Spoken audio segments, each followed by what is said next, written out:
السلام عليكم، ازيك يا رنا؟ ابني لما بيرجع من المدرسه ما بيحكيليش اي حاجه. بقعد اتشال واتهبد واعيط له واحكي له احكي لي عملت ايه، ولا بيحكي ولا بيرضى يقول عمل ايه ولا اليوم مشي ازاي. خليني اقول لك انت بقى على كذا حاجه. اول حاجه، في طفل طبيعته ان هو ما بيحكيش، ما بيعرفش يحكي ولا بيعرف يتكلم ولا بيعرف يسرد احداث ولا بيعرف يقول اللي حصل، وما عندوش اصلا ملكه الحكي، ما بيعرفش. على عكس في طفل تاني اول ما يقعد معاكي يسرد لك اليوم كله من اول ما خرج من باب البيت لحد لما دخل بيت تاني وقاعد معاكي دلوقتي. نعمل ايه مع الطفل اللي ما بيعرفش يحكي؟ اول حاجه، انت لازم تكوني فاهمه طبيعه طفلك الاول علشان تعرفي تحكمي عليه، هل هو بيعرف يحكي ولا لا، او بيعرف يتكلم ولا لا. عرفتي طبيعه طفلك، نعمل ايه بقى؟ نمنع الاستجواب. سين جيم، بلاش تستجوبي طفلك اول ما يدخل. ها عملت ايه؟ ايه ده القميص متوسخ كده ليه؟ الشنطه اتفتحت، البرايه راحت فين، المسطره اتكسرت. ايه ده؟ انت بتقفلي له اليوم اول حاجه.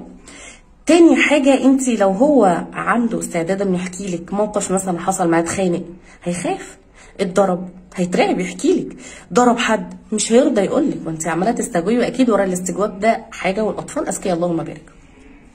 تالت حاجة، تهيئي له الجو والبيئة المناسبة علشان يستعد كده نفسيا ويبقى في كده ريلاكسيشن حلو ويعرف يحكي لك. يعني اول ما يدخل تساعديه، تاخدي منه شنطته، لو انت يعني لما كنتيش بتجيبيه من المدرسه تساعديه، تقفي معاه مثلا هو بيغير او تستقبليه حلو، طبعا بوس واحضان وحشتني وعملت ايه النهارده، اليوم كان من غيرك وحش قوي، ده انا كنت مستنياك تيجي بفارغ الصبر، كل الكلام الحلو ده.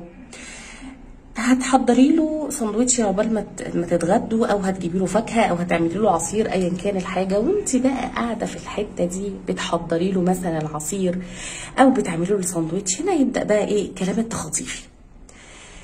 هنشوف قابليته، هل هو عنده قابليه يحكي؟ هل حكى موقف فاحنا على اساسه هنبني معاه حوار، ولا هو رافض يتكلم بتاتا؟ ممكن من وقت للتاني كده واحنا قاعدين بنعمل الساندوتش ولا بنعمل العصير نقول له بس انت النهارده جاي ما شاء الله عليك يعني فايق قوي، لو كان يعني عادي مش زعلان ولا حاجه، بس انت ما شاء الله النهارده جاي مبسوط، النهارده حليت كويس. هيقول لك اه او لا. شوفي هيقول لك ايه. الكلاس النهارده كان التهويه بتاعته جميله صح، او الفصل كان التهويه بتاعته جميله، أنا كمان الجو ما كانش حر فكان لازم يفتحوا الشبابيك. هيجي برضو حوار، امال ايه انت كلت السندوتشات كلها صح؟ اديت لزميلك السندوتش زي ما قلت لك؟ لو اتكلم معاكي، بصي احنا مش بنقول الكلام ورا بعضيه ورا دي، طبعا امثله من عندي، انا معرفش طبيعه كلامك او طبيعه اليوم بتاعه عامله ازاي. هنتكلم مع الطفل، هنرمي له كلام واحده واحده ونشوفه هو هيعمل ايه. استجاب وبدا يتكلم معانا، خلاص نبدا الكلام يبقى رايح جاي ما بيننا. قافل خالص ومش عايز ينطق، وارد جدا ان يكون تعبان يا عيني ومنهك مش قادر اصلا يتكلم، وارد ان يكون حاجه حصلت وتكون الحاجه دي مضايقه جدا نفسيا وهو مش قادر يتكلم فيها ومش عايز يتكلم، وده دورك برضه ان انت تقدري تتوغلي جواه وتعرفي.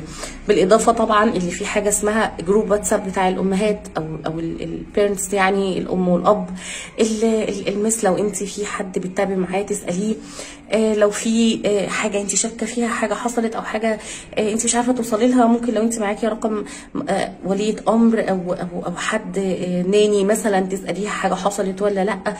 المهم انت ما بتكتفيش عامه بالكلام اللي هو بيقوله. وعايزه اقول لكم ان في فتره من الفترات لما بنت زوجي كانت قاعده معايا انا كنت بعمل كده، كانت تروح اتصل، ادخل على الجروب بتاع الواتس، هل حاجه حصلت في الفصل ولا لا، اتصل باولياء الامور لو شكيت انها مثلا راجعه متخانقه، راجعه متضايقه، راجعه اي حاجه من دي، في الاول خالص يعني لما كانت جت قعدت عندي في الاول خالص. يمكن الموضوع كان مش مستحب عند بعض الناس، وكان مش مستحب عند اولياء الامور، يمكن عشان انا ما كنتش الام فهم مستغربين هي ليه بتعمل كده اصلا، يعني دي اكيد يعني قصدها ان هي تتجسس او حاجه، بس لا هو ده الصح. المفروض نكون محاوطين عيالنا، عارفين ايه اللي بيحصل جوه البيت وبره البيت، ايه الضغوطات اللي تعرضوا لها، ايه الحاجات اللي فرحتهم نشاركهم فيها، عشان الاولاد دول